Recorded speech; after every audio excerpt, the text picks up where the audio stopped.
Hi, it's Martha Hill Duncan, and I'd like to talk to you about composing with the weather in mind.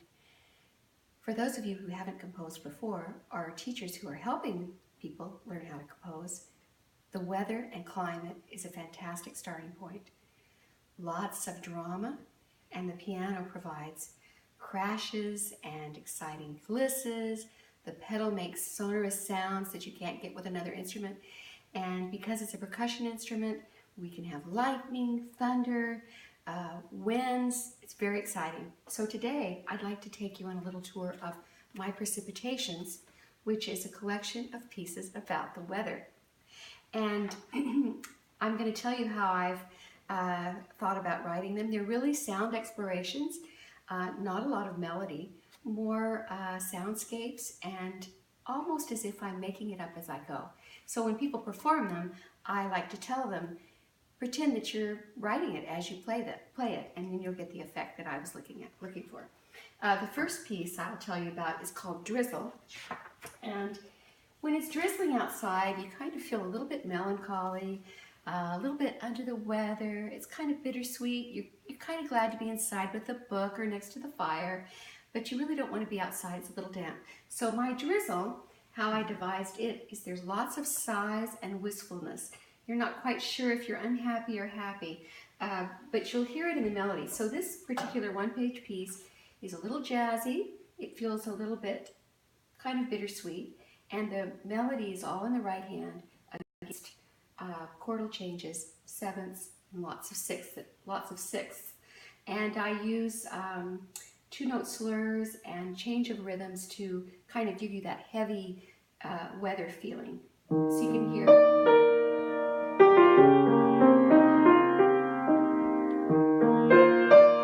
So we feel a little bit of an emotional, angsty feeling with that rhythm. Also, I use sixths to kind of show you the sliding, the kind of wet pavement, the drops against the window.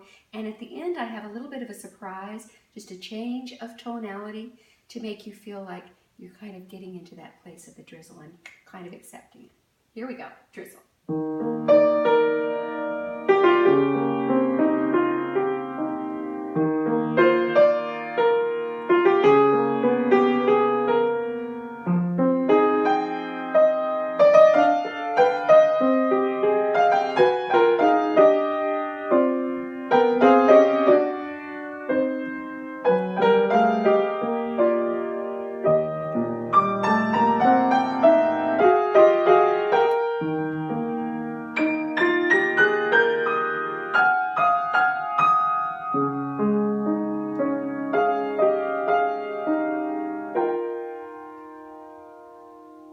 We felt kind of in the mood of the rainy day.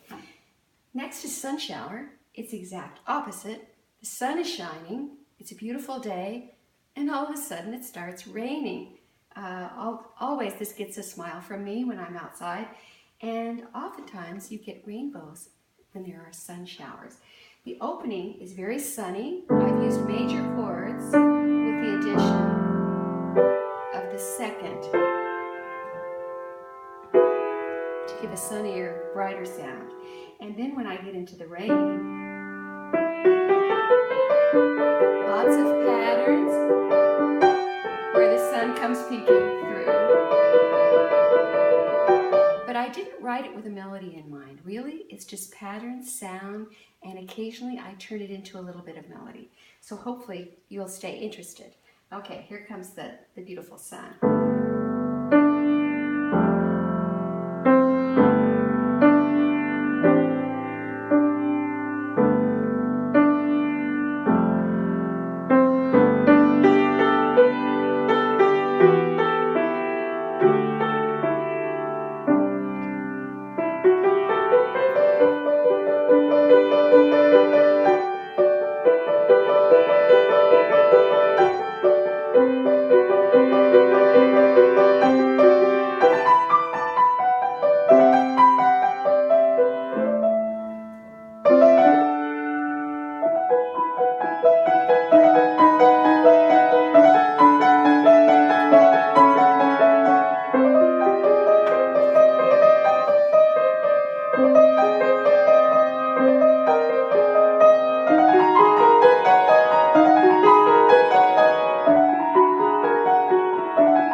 Sun shower, hopefully put a smile on your face.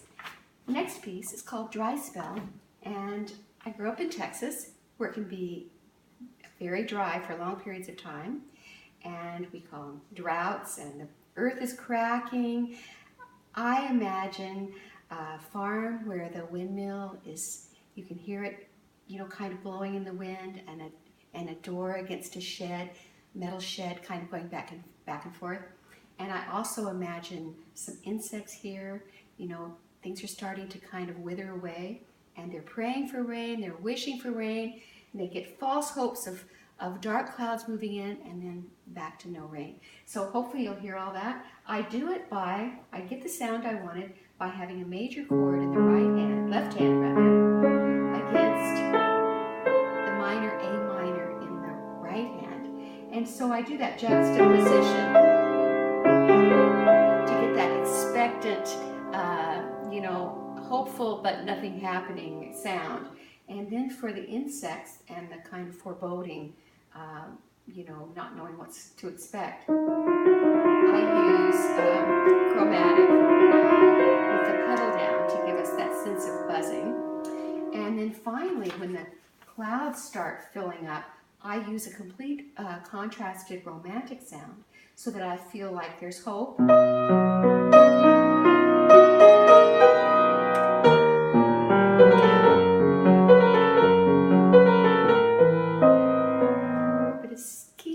Coming and going, but nothing really ever comes to rain. Finally, on the third page, I give the performer the chance to break the dry spell. And here they're given notes E flat, E, F, A, and I say once that comes, they get to break the spell, any duration, speed, arrangement, dynamic they want. Okay, here we go, dry spell.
Racing the Storm.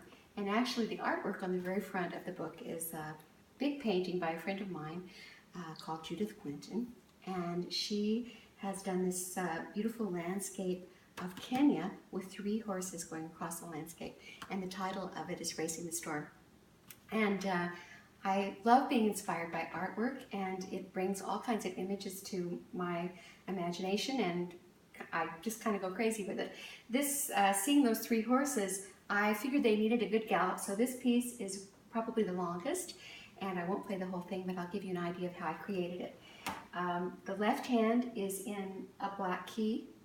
It has black key signature, D flat major, G flat major. And the right hand is all white notes. And I'm in 12/8 time, which gives the gallop of the horse.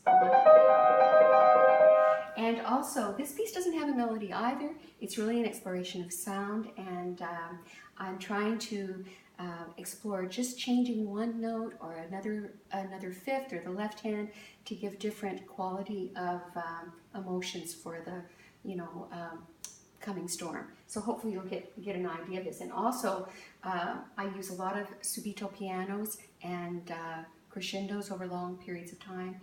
And hopefully the horses will make it in the end. We won't make it to the end or we'll be here all night, but we're going to just try the Racing the Storm.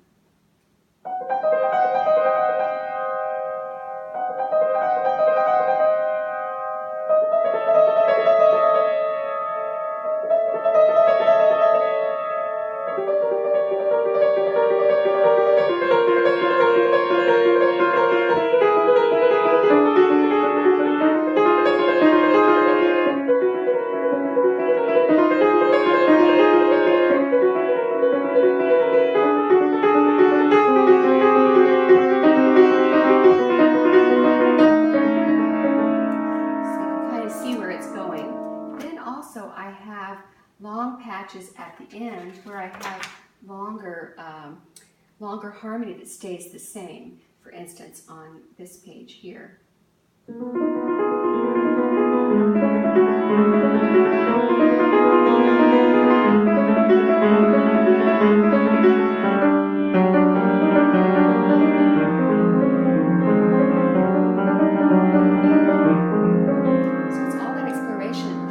Fifths in the right hand, I never change that, but they're always chasing the black keys, the white fifths. Then on the very last page, I think those horses make it home.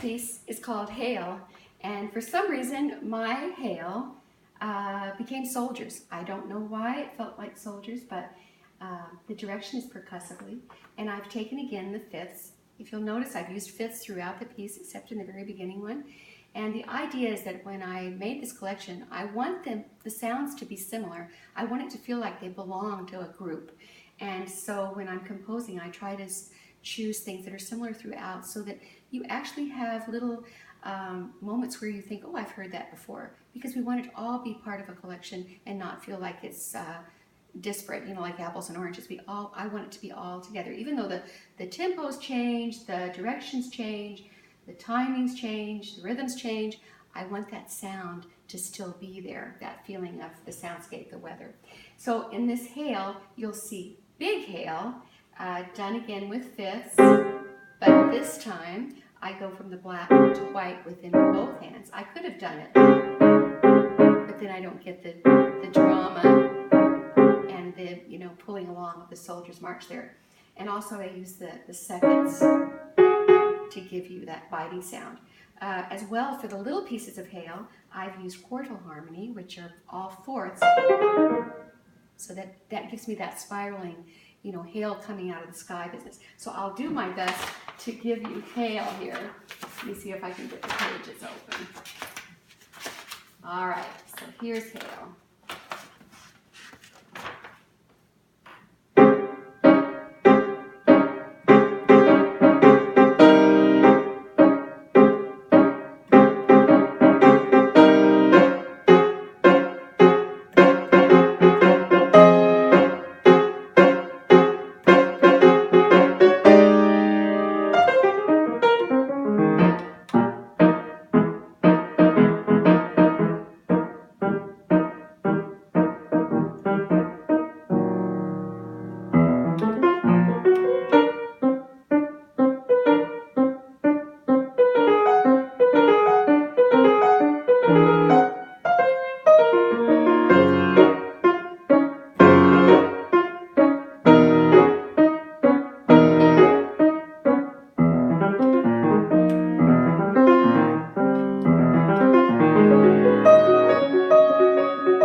difficult to find. Okay, next piece, First Snow. I've titled it First Snow not because it's the first snow of the season or the first snow of the year, but for me, I grew up in Texas and I'd never seen snow until I married a Canadian and he took me north. And this feels like that first snow when it's just coming down, and I'd never seen it before. It was quite amazing and so quiet and so peaceful outside, and just piling up and just soft fluffy snow, and the wind would whip up and I could see the snow coming around. And so the fifths again give us that still, that falling snow, and the pedal down gives us all that sonority. But then for the swirling, what I did was fill in the fifths, and I do some things with going back and forth between naturals and flats. A little bit twisted there. Okay, so here we go, First Snow.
So I hope you could imagine a snow globe or sitting inside a warm, toasty room watching the snow come out over the landscape. Here we have Sundog.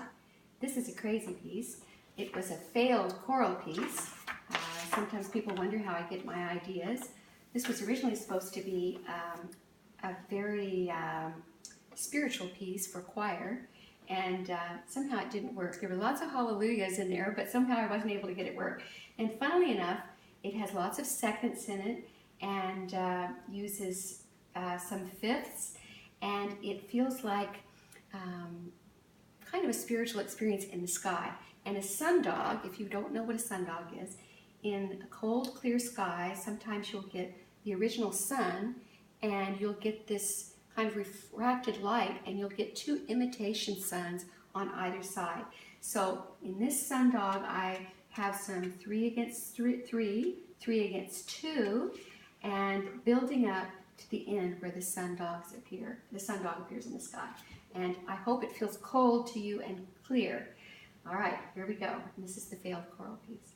Hopefully it works as it can. And this will be the last one of Precipitation.